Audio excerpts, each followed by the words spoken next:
sunny, whatever it is, Wednesday. We're 23rd, is it today? 23rd of June. And look where I'm going, boys. Look. Wow, where am I? Anyone know? Oh, I'm sure you've all seen this bridge before.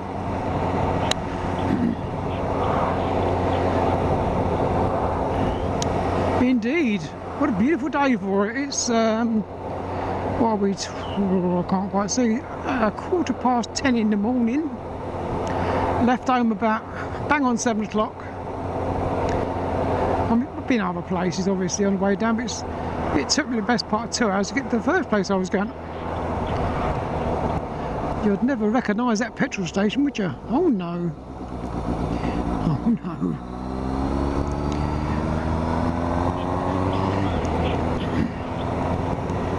I thought, well, I'm down here, so why not? There's only 2 churches to do on the island that I'm interested in.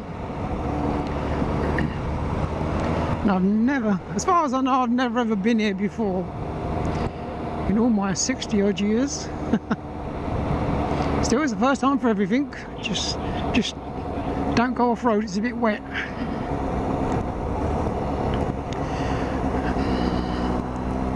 I don't suppose I'll see anyone you all know down here. But hey ho, such is life. Don't expect it.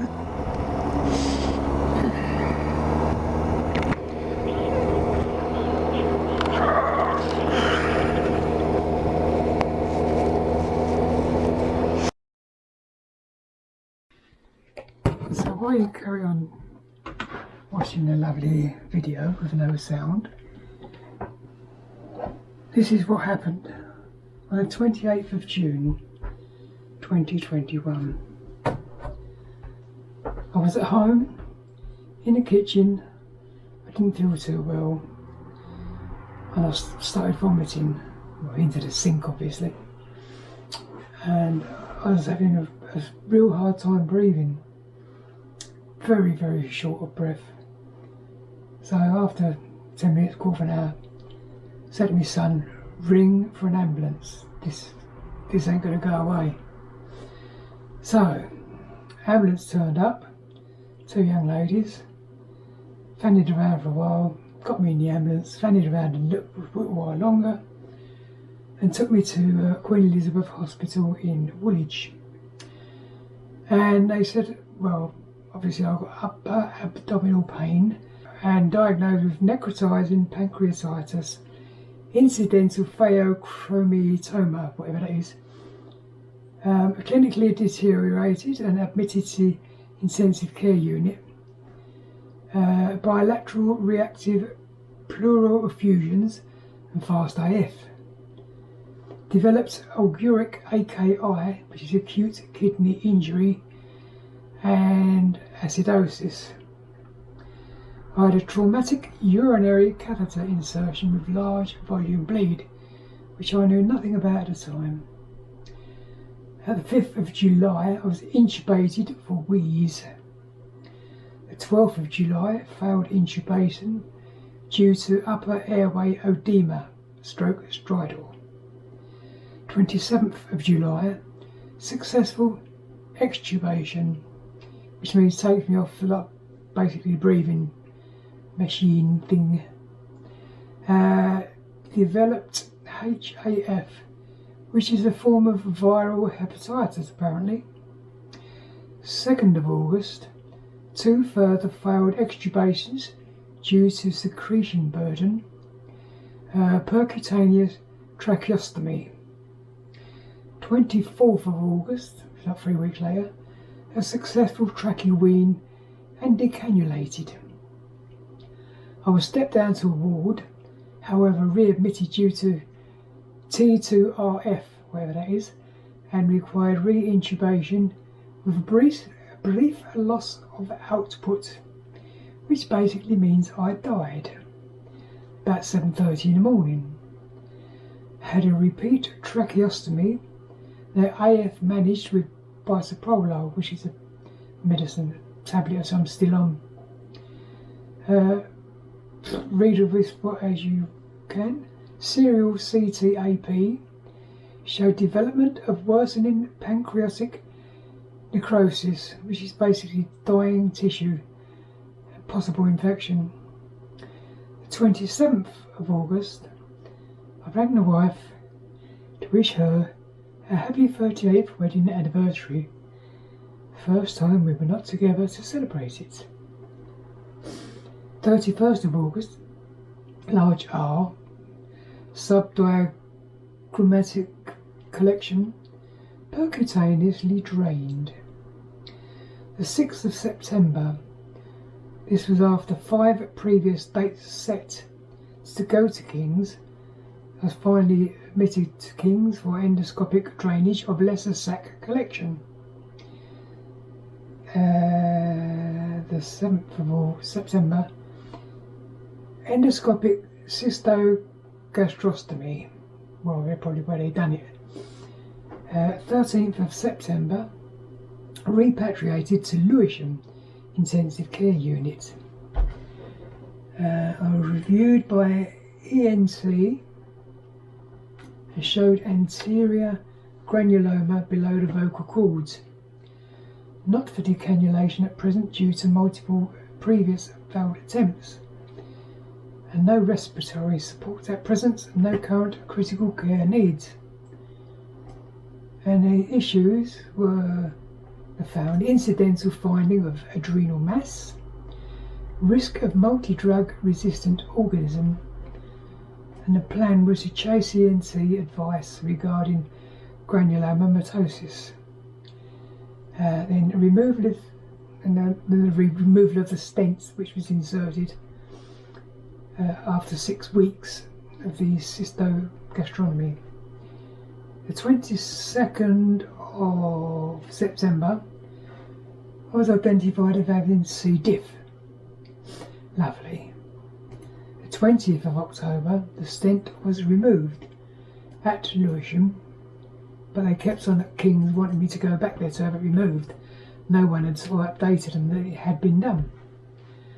The 26th of October, I was decannulated, which means basically the tracheostomy which was removed from your neck, where you have a hole in the neck.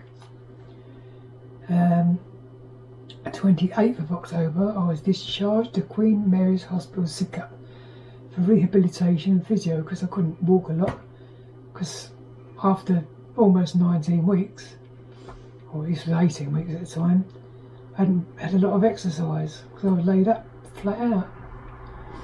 Anyway, they suggested I was going to go this particular day, and then they couldn't arrange a transport, which was another ongoing thing which happened at King's.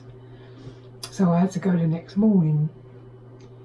On the 9th of November, which is about 9 days after staying in, or whatever, 10, 11 days, staying at Queen Mary's Sidcup, I was to go home after 19 weeks and 2 days in 4 different hospitals, and I was regularly tested for COVID, and I was never caught during the stay. And at Lewisham I was tested 3 days a week. And anyway, after that, the 8th of December, I eventually decided I would try and drive my car. My legs were still not doing what they're supposed to be doing. Still struggling to sort of climb the stairs basically, as I do now.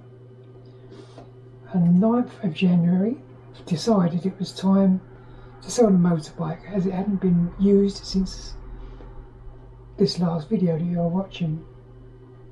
And after that, 17th of January, I had my first shower since all this has began, because of obviously having a tracheotomy in my throat, and then after that, when it was removed, I had a dressing on there so I couldn't get that wet. And where my shower is in the bath, you have to climb into the bath, which I managed to do, and I thought I've got to do it rather than keep strip washing every day and washing your hair every other day or whatever. So that's where we are at the moment. I'm still on 4 lots of medication. I'm still not right, obviously. I still get short of breath. I can walk, but it's slow, or slower than I usually was. If I walk too fast, I get out of breath, and I'm pretty much constantly thirsty, especially if I exercise. Look out for an exercise walk. Taste buds completely gone. Like, you know, there's so many things I used to enjoy eating which I no longer can. I can't eat chocolate biscuits. I can't eat spicy foods. Marmite, I cannot touch Marmite. Now, I've been on that since I was man and boy for donkey's years. Just haven't got it. You know, can't cope with it. I used to have a drinking chocolate of an evening to help me sleep. That no longer happens. I used to drink water. Oh, it tastes horrible. I've got this permanent horrible taste in my throat, which is why I try and drink. Not a lot, but I drink a little bit to try and get taste out of my mouth. Oh dear. I did lose about 3 stone while I was in hospital. Mainly that was due to muscle waste. Well, I just wasn't using them. Legs are getting, well, calves are getting stronger. Shoulders, not as muscular as they used to be when I was working before I retired back in end of April. So basically it's 2 months retirement. I was in hospital for 19 weeks, which is nearly 5 months. Not fun time at all, but met a few nice nurses, as you do. Very friendly. Just pleased I come out of it the other side. So basically this is the final video that will be on this as a motorbike channel. I don't know if I'll ever get back to it. I just didn't have the strength to, well, virtually get the bike off the stand, let alone try and get my leg over the saddle. And I wouldn't trust myself in trying to hold it up, so I thought I might as well sell it. It's just sitting there gathering dust. I had to buy a new battery. That was completely mullered. Just wouldn't take any charge. So anyway, if you got to the end of this, thank you very much. I don't know how long this waffle's going on. About 11 minutes, I think. So I'll sign off here and say thank you very much for the support I've had in the past, and all the subscribers. Whether I go on to do something else with this channel, obviously it won't be motor vlogging. I don't know whether to put some of my photography stuff on here, or showing me photography gear I've got. Still not going out much to do photography. I do try. Difficult. And I definitely won't be doing churches for the foreseeable. Anyway, thanks for the support, and thanks for listening to the waffle. If you got this far, thanks ever so much, and take care. See you later. Bye.